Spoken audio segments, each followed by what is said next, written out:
નમસ્કાર મારા વાલા વિદ્યાર્થી મિત્રો, સ્વાગત છે તમારું। આજે વાત કરીશું ધોરણ 5માં મિત્રો આપણી પ્રથમ સત્રાંત પરીક્ષા તારીખ 10/10/2025ના રોજ પર્યાવરણ વિષયનું જે પેપર લેવામાં આવનાર છે તેના પેપરનું આપણે સંપૂર્ણ સચોટ સોલ્યુશન આ વિડીયોમાં કરીશું। ચાલો વિદ્યાર્થી મિત્રો વિડીયોની શરૂઆત કરીએ તેના પહેલાં તમે ખાસ ચેનલમાં નવા હોય તો ચેનલને અવશ્ય સબસ્ક્રાઈબ કરી વિડીયોને લાઈક અને શેર કરવાનું ન ભૂલતા। મિત્રો ધોરણ 5માં આસપાસ એટલે કે પર્યાવરણનું જે પેપર 40 કોણનું હશે અને 2 કલાકની અંદર આપણી શાળામાં પેપર પૂર્ણ કરવાનું રહેશે।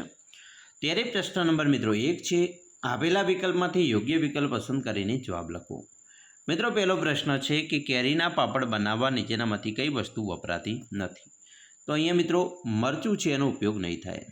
બીજું, ખાદ્ય પદાર્થના પેકેટ પર લખેલી વિગતો પૈકી કઈ વિગત પરથી તે ખાવાલાયક છે કે નહીં તેનો ખ્યાલ આવે છે? તો મિત્રો બનાવટ, સમાપ્તિ, તારીખ।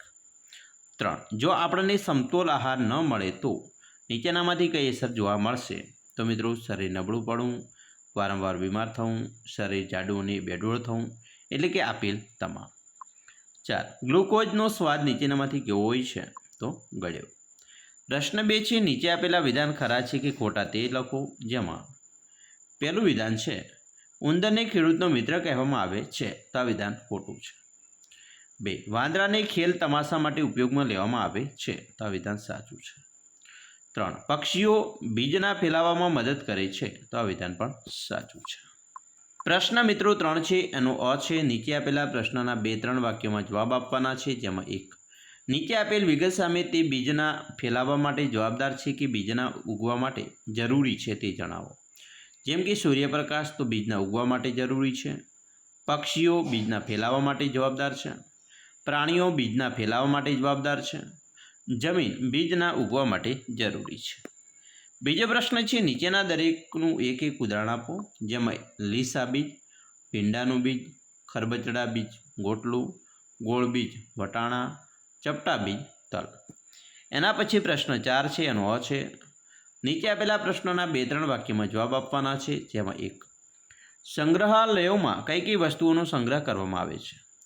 તો સંગ્રહાલયોમાં અંબાડી, તાંબા પિત્તળના જૂના વાસણો, જૂના કલાત્મક ઘડા, તલવારો, હાથી દાંતના ઘરેણાં, રાજાનું સિંહાસન વગેરે વસ્તુ સંગ્રહ કરવામાં આવે છે। 2, કિલ્લાની દિવાલમાં ગઢ શા માટે બનાવવામાં આવે છે? મિત્રો ગઢ પરથી કિલ્લાની બહારનું દૂર સુધીનું દ્રશ્ય જોઈ શકાતું હોવાથી આ કિલ્લાની સુરક્ષા કરી શકાય છે, આ માટે કિલ્લાની દિવાલમાં ગઢ બનાવવામાં આવ્યા હોય છે। એના પછી બ છે, નીચે આપેલા પ્રશ્નોના 2-3 વાક્યમાં જવાબ લખવાના છે। જેમાં 1, તમારા દાદા દાદીના સમયમાં લોકો ઘર વપરાશનું પાણી કેવી રીતે મેળવતા હતા? તો મિત્રો મારા દાદા દાદી મારી ઉંમરના હતા ત્યારે તેઓ ઘર વપરાશનું પાણી કૂવામાંથી ડોલ વડે ખેંચીને મેળવતા હતા। બીજો પ્રશ્ન છે, પહેલાંના સમયમાં મુસાફરો માટે પાણીની શું વ્યવસ્થા કરવામાં આવતી હતી? તો મિત્રો પહેલાંના સમયમાં મુસાફરો માટે જાહેર માર્ગો પર પરબ દ્વારા પાણીની વ્યવસ્થા કરવામાં આવતી હતી। 3, અગાઉના સમયમાં વાવ, તળાવ જેવા જળાશયોની આજુબાજુ પગથિયાવાળા ઘાટ, શણગારેલી પરસાળ, ઓરડાઓ વગેરે શા માટે બનાવવામાં આવતા હતા? મિત્રો વાવ, તળાવ જેવા જળાશયોની આજુબાજુ લોકો ભેગા થતા અને સામાજિક પ્રવૃત્તિઓ કરતા।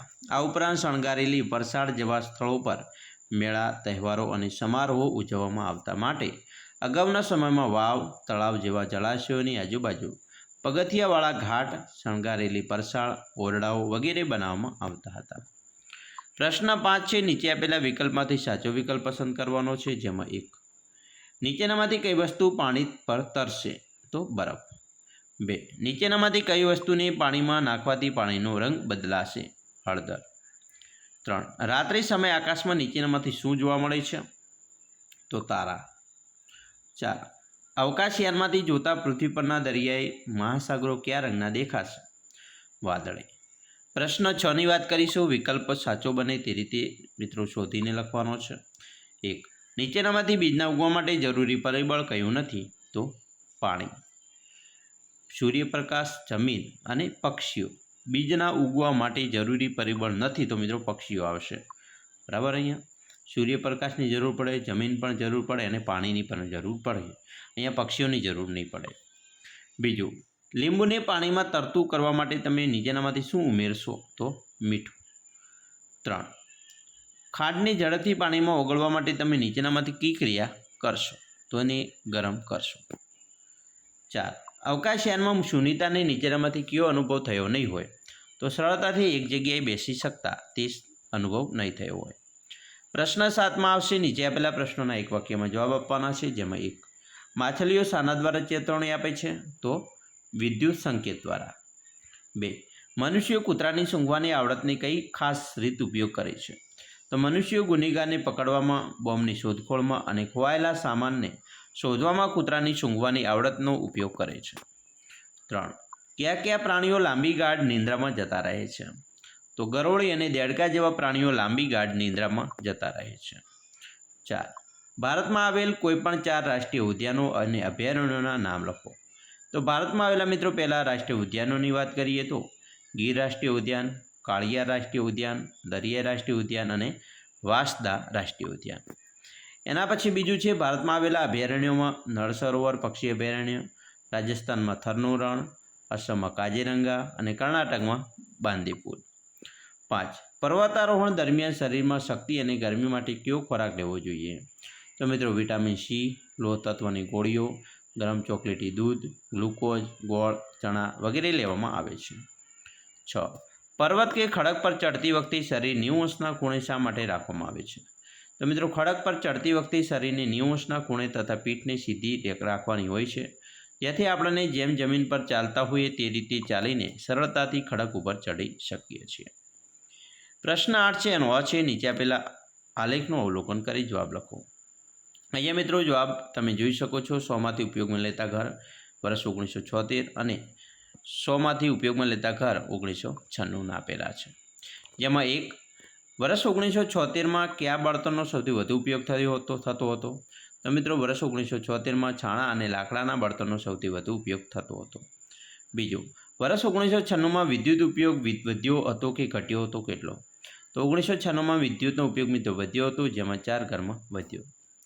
3. વર્ષ 1976માં કોલસાનો ઉપયોગ વર્ષ 1996 કરતાં વધ્યો હોય કે ઘટ્યો હતો? કેટલા ઘરમાં? તો મિત્રો 1976માં કોલસાનો ઉપયોગ વર્ષ 1996 કરતાં ઘટ્યો હતો, 3 ઘરમાં.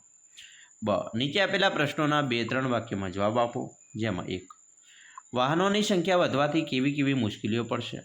તો મિત્રો રસ્તા પર ટ્રાફિક વધે, હવાનું અને અવાજનું પ્રદૂષણ વધે, તેનાથી લોકોનું સ્વાસ્થ્ય બગડે, પાર્કિંગની સમસ્યા ઊભી થાય, અકસ્માતનું પ્રમાણ વધી જાય છે, પેટ્રોલ અને ડીઝલની અછત ઊભી થાય, પરિણામે પેટ્રોલ અને ડીઝલ મોંઘું થાય, ભવિષ્યમાં પેટ્રોલ ડીઝલ પણ ખૂટી જાય. પ્રશ્ન 9ની વાત કરીએ તો નીચે આપેલા પ્રશ્નોના 4-5 વાક્યોમાં જવાબ લખવાના છે. જેમાં 1. સારા સ્વાસ્થ્ય માટે ભોજનમાં તમે બહારનો તળેલો ખોરાક લેશો કે ઘરમાં બનાવેલો ખોરાક લેશો? શા માટે? તો મિત્રો સારા સ્વાસ્થ્ય માટે હું ઘરમાં બનાવેલો ખોરાક પસંદ કરું છું. ઘરમાં બનાવેલ ખોરાક તાજો અને પોષણમય સામગ્રીનો ઉપયોગ કરી બનાવેલો હોય છે, જે આરોગ્ય માટે ફાયદાકારક હોય છે. જ્યારે બહારનો તળેલો ખોરાક સામાન્યતઃ વધારે તેલ, ક્લોરીઝ અને સંરક્ષક પદાર્થો ધરાવે છે, જે સ્વાસ્થ્ય માટે હાનિકારક હોઈ શકે છે. માટે હું મારા સ્વાસ્થ્ય માટે ભોજનમાં ઘરમાં બનાવેલો ખોરાક લઈશ. 2. તમારા ઘરમાં મચ્છરથી બચવા માટે કયા પગલાં લેવામાં આવશે? તો મિત્રો અમારા ઘરમાં ક્યાંય પાણી ભરવા નહીં દઈએ. ઘરની આસપાસ ખાબોચિયા અથવા બંધિયાર પાણીના ખાડા પૂરી દઈશું. કચરાને કચરા પેટીમાં જ નાખીશું. કચરા પેટી ઢાંકીને રાખીશું. કુલર, ઘડા, પાણીના ટાંકા વગેરેની સફાઈ કરીશું. તેની આજુબાજુ પણ ચોખ્ખાઈ રાખીશું. ઘરની આસપાસ ભરાયેલા પાણીમાં કેરોસીન અને DDTનો છંટકાવ કરીશું. અથવા બીજો પ્રશ્ન છે, લોહીમાં હિમોગ્લોબિનનું પ્રમાણ જાળવી રાખવા માટે આપણે શું શું ખાવું જોઈએ? તો લોહીમાં હિમોગ્લોબિનનું પ્રમાણ જાળવી રાખવા માટે આપણે 2 પીસ ખજૂરને રાત્રે 1 કપ દૂધમાં પલાળીને રાખી સવારે ખાલી પેટે એ દૂધ ખજૂર ખાવું ફાયદાકારક છે. કેળા અને મધ દિવસમાં 2 વાર ખાવા તથા મેથી, બ્રોકોલી વગેરે જેવી લીલી શાકભાજી કે તેનો જ્યુસ પણ પીવો જોઈએ. મિત્રો આવી રીતે તમે તમારા પેપરનું સોલ્યુશન કરી શકો છો. સરસ મજાનું પેપર મિત્રો આપણે સંપૂર્ણ સોલ્યુશન જોયું. મિત્રો આશા રાખીએ છીએ તમને પણ આપણો વિડીયો ખૂબ જ ઉપયોગી નીવડશે. મિત્રો ખાસ વિડીયો ગમ્યો હોય તો લાઈક કરજો.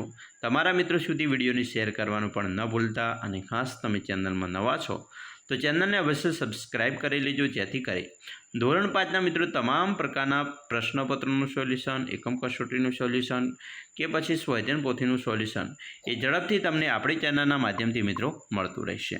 ચાલો મિત્રો, ફરી મળીશું નેક્સ્ટ વિડીયોમાં. અમને રજા આપશો. જય હિન્દ, જય જય ગરવી ગુજરાત.